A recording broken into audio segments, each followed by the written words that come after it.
all great stories, there's always a beginning, and with all shitty YouTube videos, there's also a beginning. Yep. So, my name's Blake Elizondo. I have Robbie Rakestraw right next to me. And then on the end here, we have James Williams. Welcome here. How you guys doing today? Good, how are you? I'm gay. How are you? You say so. Fantastic. All right, so what are we doing? What is this? This is Dice Casters. I don't know if you know this, but this is our first YouTube video, so hopefully it goes well. But we're here to talk about RPGs, tabletop RPGs in particular. And let's just go around the table. And how long have you been playing? I've been playing for, 5-6 years now? Somewhere like right at the beginning of, or right at the end of high school. That's when I got into it. Where are you? I've been playing for, about 5 years now. Because, you were playing for about a year, and then you brought me into it, I think. I finally convinced you that it wasn't because I was that like, bad. I don't know. I'll go see. But, yeah, you finally talked me into it. I've been doing it ever since. I think I've just been playing for probably about 2 years, I think. One. Something like that. Yeah, 1 or 2. Yeah. He's the baby of the So group. I'm pretty He's the new. baby. Got a dog eating baby. my toes. All right, well, how did you get started? Was it just me convincing you, or were you looking into getting started in some other way? Yeah, mostly you guys convincing me. A little bit of it was just a lot of the new... I'm more of a console gamer, and a lot of the new RPGs didn't really seem to give you choice, per se. And so this was kind of a good way to play a game that gives you choice and have your decisions matter based on that. Yeah, but also at the same time, you go back to playing video games, and you're just like, that's not what I get. I got good and bad. I want me a morally gray. Where's my middle ground here? And I felt like that's something that we touched upon a lot, especially in our games, especially in the good campaign. Yeah, definitely. Accidentally figuring out if we need to kill a bunch of lion cubs, if it would be better for them to die that way than just to starve to death or something. Yeah, the fallen angel, or the corrupted angel that we found that was being corrupted by the death giant. Mm-hmm. That was pretty interesting. So I guess, let's just start there. What was your first characters? My first character actually was, I only played him twice, and that was part of one of Ben's side campaigns. This is a friend of ours. He's actually the guy that probably got our entire group introduced to D&D specifically, Dungeons and Dragons. And it was a side character. It was a rogue fighter, and I played him twice. So I guess that really isn't my first character. I would say more of Trent. My bard fighter would be my first one, and he was a halfling. He was interesting, to say the least. But, yeah, that was my first character. How about yours? Mine was the Luchador Savage. That's right. Yeah, because whenever I was getting started, I was hearing about somebody playing it, and I went and I got online and started doing all the research to try to figure out what I wanted to be. And I was trying to be this really ambitious, weird character, but I ended up being just a monk sword sage, which basically a sword sage gives you maneuvers. And those maneuvers basically function. You love that sword sage, man. I was using it like they were wrestling moves. Sage. Yep. And so Savage I just called him a luchador. He wasn't a monk sword sage. He would call himself a luchador. And he had this whole intricate backstory. But it was a part of our buddy Ben's campaigns. And he didn't really appreciate having rich backstories. It was more all right, here you go, now go kill something. Yeah, here, go kill something. It was very Monty Hall DM. Yeah. Monty Hall DM, to say the least. And we can get into that later. But James, go ahead and tell us your first character. My character is definitely not as in-depth. I had no idea what I was doing whatsoever, and I just wanted to find the coolest thing. Hey man, that's most of my characters. Warlock seemed pretty cool. I can't quite remember his name. I want to say it was also Neo. It's probably something you are not... Was it really? Or is that Yamez? Yeah, no, that was Yamez. Yamez. And he got to make a deal with the devil, and then he died, and that was the end of Yamez. He died. He got to play 3 games. Yeah, his third game he croaked. Well, the main reason that we had to pick a warlock for your first character is because us, we did Rogue Fighter. I did Monk, Sword Sage. But I guess he did more of the fighting part. But you always want to play a caster, even when you don't know how to use you were fresh and you didn't know how to use the casting. So you just decided, well, I'm gonna come hell or high water. I'm gonna be a caster. I'm gonna be a caster. So I helped him make the warlock, thinking that the invocations was going to be an easier form than trying to explain how spell slots and manifester and caster level and all that stuff works. But yeah, it didn't end up quite so well for him.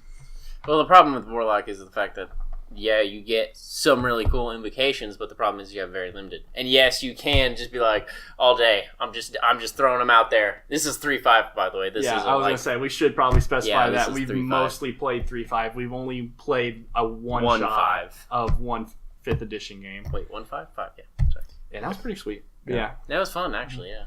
So we've gone over what our first character. Who's your favorite character that you've played?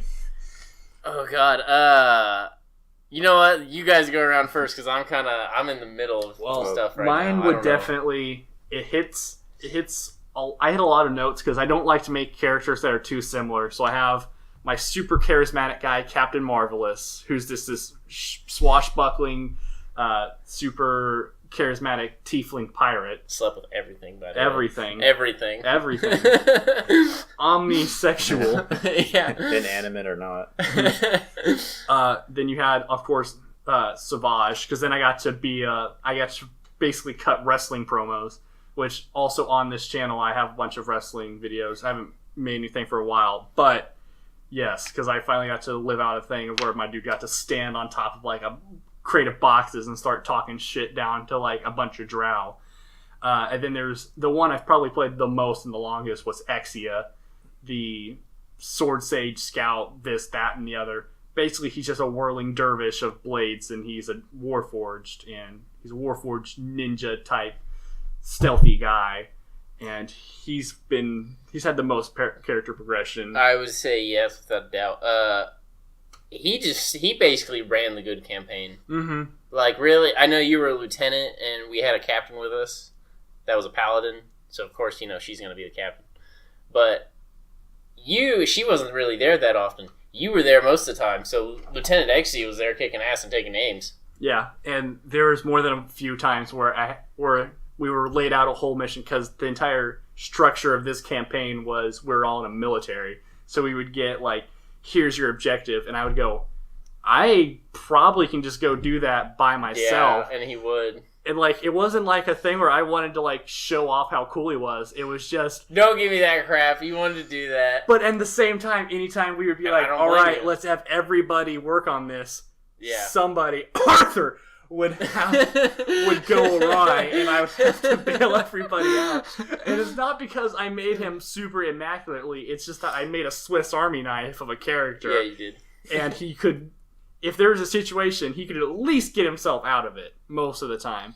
And I think we'll come to you last. Have you kind of figured out who you want to say? I will say my favorite to play is probably Italian. No.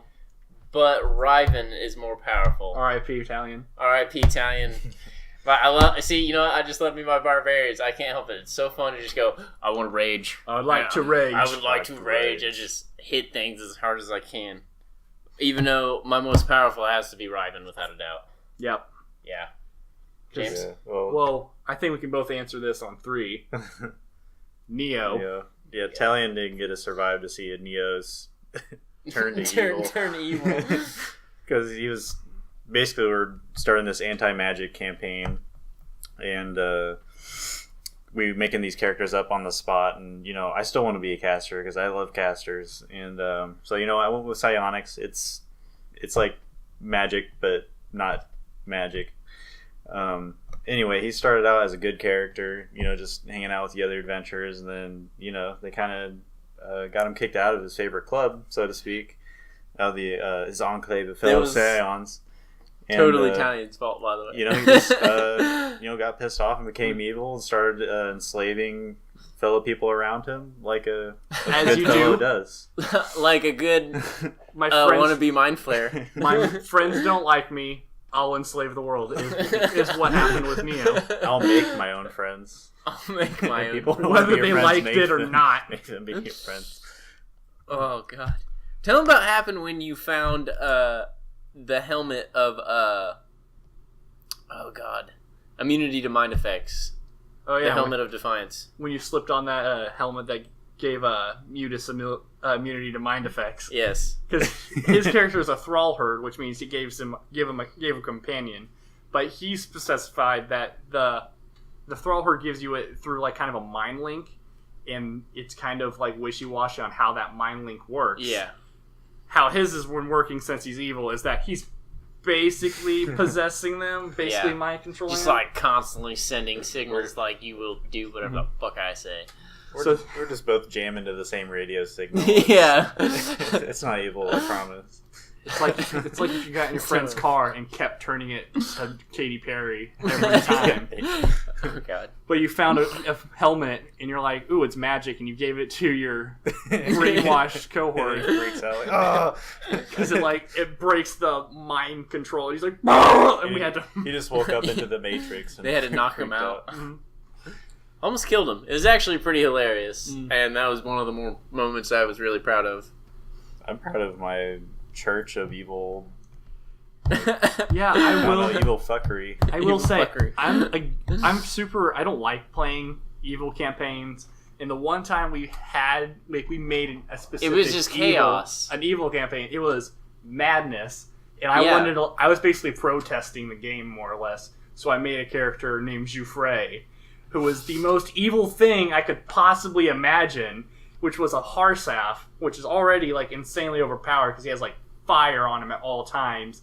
And I made him feral, which means he had claws and he was stupid. And I gave him a feat that literally made him insane. And I made him a paladin, and then I made him a barbarian.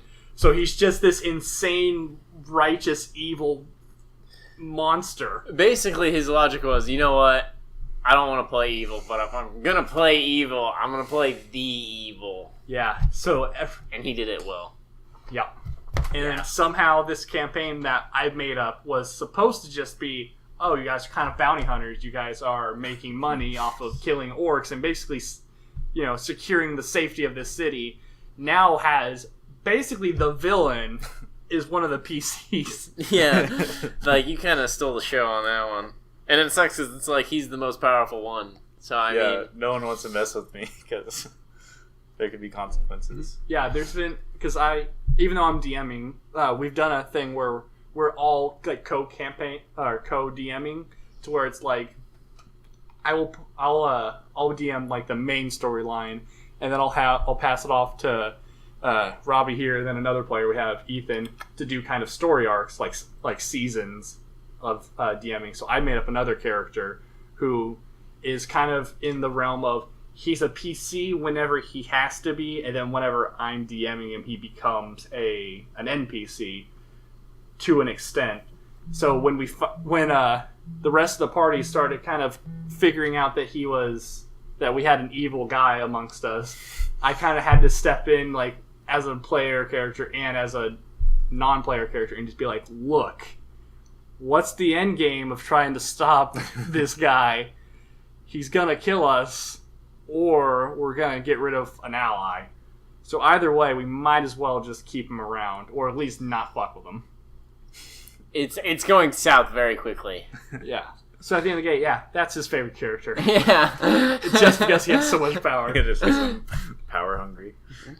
So yeah, what RPGs do we play? Because we've played 5th edition, we've played 3rd edition. Yeah, we played a one-shot of 5th edition. Mm-hmm. We've played so many campaigns of 5th edition, or 3.5. Mm-hmm. Yeah, Now it's ridiculous. We tried out World of Darkness. Yeah, We tried out Worlds of Darkness. we've dabbled in World of Darkness, and that's basically been like if We don't have any other campaigns, or it's like, you know what, we're in the middle of stuff. Yeah. Screw it, pull out World of Darkness. it's like if Seth Rogen directed Underworld. Yeah. So basically, it's like Preacher on AMC. Which is probably why it was so much fun. Because didn't you guys end up going back in time into that? Yes. And saving Hitler to, like, keep history correct? Yep. That was the Yeah. first time I Yeah, we killed did. somebody. Yeah. My dude went slightly crazy. from having seen a dead corpse that he killed with his brain. I know. And Ethan was saying, he's like, now you're going to go back in time and kill Kennedy. And I was like, well, I have to be there to do that. The one guy who's really good with guns has to be there. Yeah, the sharpshooter guy. The sharpshooter guy. That was interesting. Should we talk about those characters? I mean, I guess. Wait, those are very unfleshed out kind of guys. Unfleshed out, yeah. But tell me of your path. It was Eli. He's what do they even call that? It was the path of the mind. What I don't even remember what anything was called in that game. Oh, I remember mine. That's the Acanthus. The Acanthus? Yeah. Yeah, and it was time and fate magic. Mm-hmm. Mine was like mind and spirit, something like that. Yeah, yours was like mind and space. Yeah, mind and space. And mine was like death and. I think yours is just death. It's mostly just death. He just focused on death. He's like, I want to be death. I'm just gonna be death. Is there a theme he to likes characters? being the very deathy type of mage where it's like I blast. Let's see. I'm just the emo kid in the corner. Yeah, let's see. You've made a warlock. You've made a cleric. I have made a cleric. You've made a paladin. Then you made an evil god worshipping scion.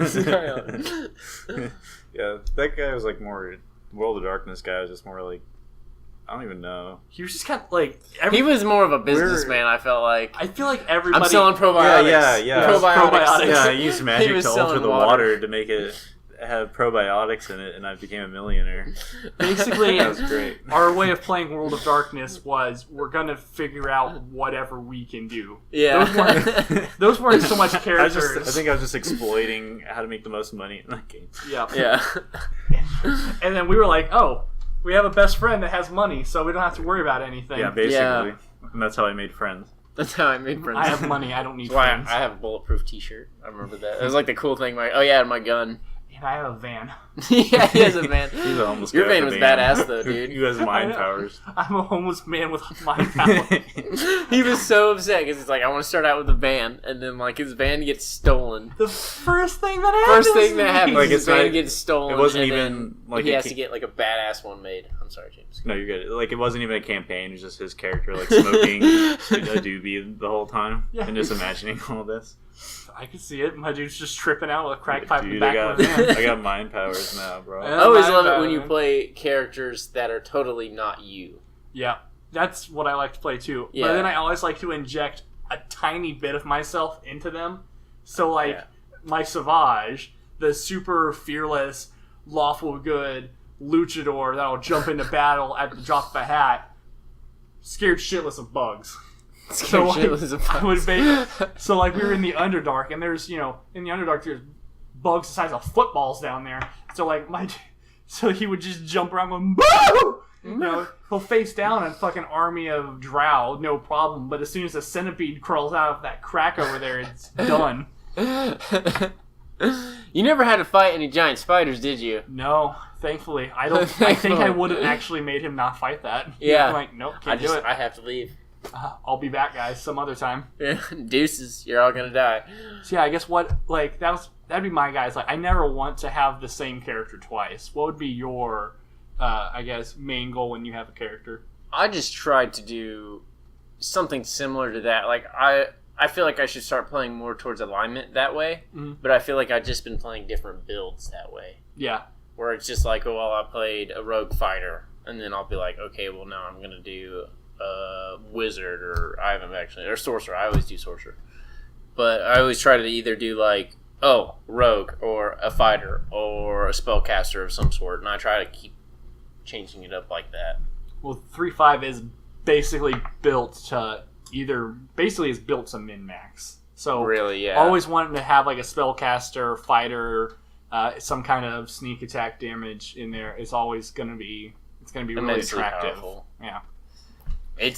You could always just be like, well, I'm a mage and I do all this stuff, and it'll kind of suck at first because you don't get very many good spells at first. But in the long run, it is more beneficial as compared to like a fighter. But if you just throw rogue with a couple levels in fighter and you go the crit route, it's just much easier. It's less thinking, it's less hassle, and it's easy to pull off. Yeah, I think as a new player, I'm just now like starting to like really role play. Yeah, he's now dipping his toes into the role play. Yeah. So I mean, lately I've just been trying out different classes, kind of like that, but mostly just because I don't really know what all of them are capable of, so to speak. Mm-hmm. But I think mostly I just want them to like change something, and I kind of changed it in probably an awful way for the DM because they weren't expecting it. Probably I sacrifice children to Guathos. yeah. The weird orphan psionic child who's supposed to be a good guy is now like a devil worshiper. Yep. With a cult. Yeah, it went south very quickly.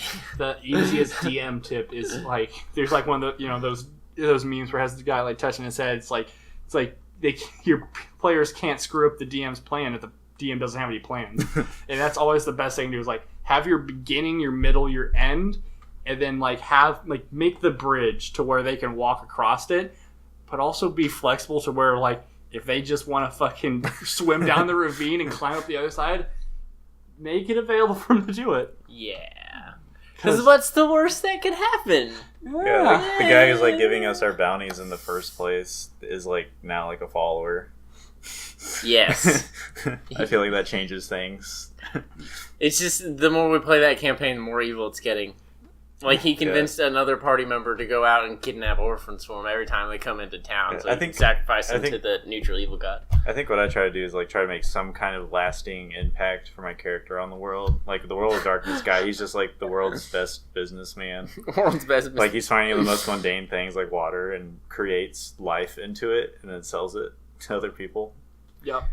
That's always what I wanted to try to do was just like have a character that like what they've done will matter. And I guess that does kind of bring us all the way back to like what draws us to these games, and it's that as opposed to Skyrim or even like World of Warcraft, any game like that where it's like you're you're chosen for greatness, and it's like, dude, I just stole like 1,000 apples and like threw them all into a lake after I like teabagged a Triceratops for 12 minutes. After Cthulhu told me to. Yeah. After I just did every Daedric quest. Now the divine deity is gonna give me champion status of like godhood. And then after that, I went and I just like tried to pickpocket someone's pocket. And then as soon as they found out, I shot a fireball and killed half the town guards. Like, you really want me to save the world? Whatever you say, dude. Yeah. Or like World of Warcraft, where it's like really disingenuous when you're standing in line to be rewarded for being the one person to have collected the amulet of Agamemnon. Like, it's only one in the world, except which requires 15 lizard tails to collect. You have to wait in line behind the other 30 guys so they can. Before you save the world, I need 18 lizard tails. Yeah, I need 18 lizard tails. Oh, fetch quests. And I think that's what draws me towards it, is that there's actual player consequences, and that I didn't realize that until I probably played Nexus. Mm-hmm. It's like, oh, I made a rogue, it's a ranger, it's like, I'm gonna go Skyrim style and steal everything, and kill this guy in this alley, and have, middle of broad daylight, everybody saw it, oh crap. There's also a great thing that happens in D&D where you always have one moment that's always like tied to that character. So like with Nexus, it's always he shot a dude 37 times with hand crossbows in the middle of a street and then ran away. Yeah. He gets splashed with acid. Oh, he gets splashed with acid. And he's a fucking acid man. You know what? The next character I want to make is just going to be immune to acid. Just figure a way to make him immune to acid. Fuck this. I get hit with every character I make. It just seems like you get acid thrown. Why is it always acid? It's acid. Like look like Two-Face. It's like that one movie where the guy gets an arrow stuck in his leg and he's like, oh, and he gets another arrow stuck in his leg. He's like, oh, like that was him with acid. So I just got healed from acid. Again with the acid. Damn.